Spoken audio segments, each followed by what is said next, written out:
بسم الله الرحمن الرحیم. الحمد لله و الصلاة و السلام علی رسول الله صلی الله علیه و سلم و علی آله و صحبه اجمعین. دوستای عزیز، یکی از سنت های رسول الله صلی الله علیه و سلم که در جمله حقوق اطفال می باشه و چی هست که مسلمان ها باید برای چی کنن؟ برای اطفال خود نام های بسیار خوب و نام های اسلامی بگذارن.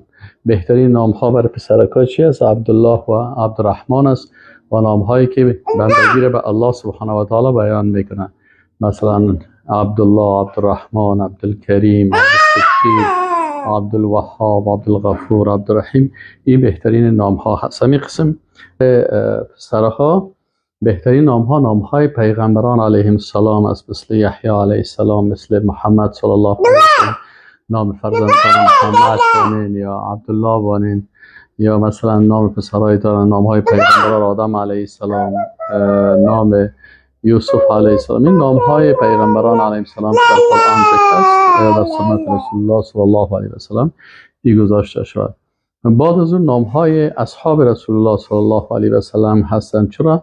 این نام هایی که صحابه داشتن اگر کدام نام غلط می بود باز رسول الله صلی الله علیه و سلم او را تغییر میداد. پس نام هایی که در عصر رسول الله صلی الله علیه و سلم صحابه کرام داشتن و اونا را تایید کرده، به این معنا هست که این نام ها چی هست؟ تقریر شده از جانب رسول الله صلی الله علیه و سلم. و همین قسم برای دخترک ها نام های صحابیات، مثلا نام های او خانم های صحابه که در عصر رسول الله صلی الله علیه و سلم بودن و رسول الله صلی الله علیه و سلم نامای از اونها را تایید کرده. چرا؟ اگر نام غلط می داشت حتما تغییر میداد. مثلا رسول الله صلی الله علیه و سلم در خانه یک صحابی میره و میبینه که نام دخترکش بره هست. وقتی که بره هست باز میگه که نه ایده نیکوکار. بره چی معنی نیکوکار؟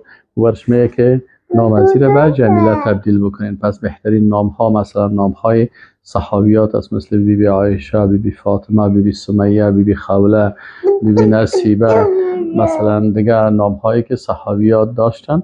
از اینا را ما و شما نامایش بگیریم برای اولاد خود بگذاریم. و السلام علیکم و رحمت الله و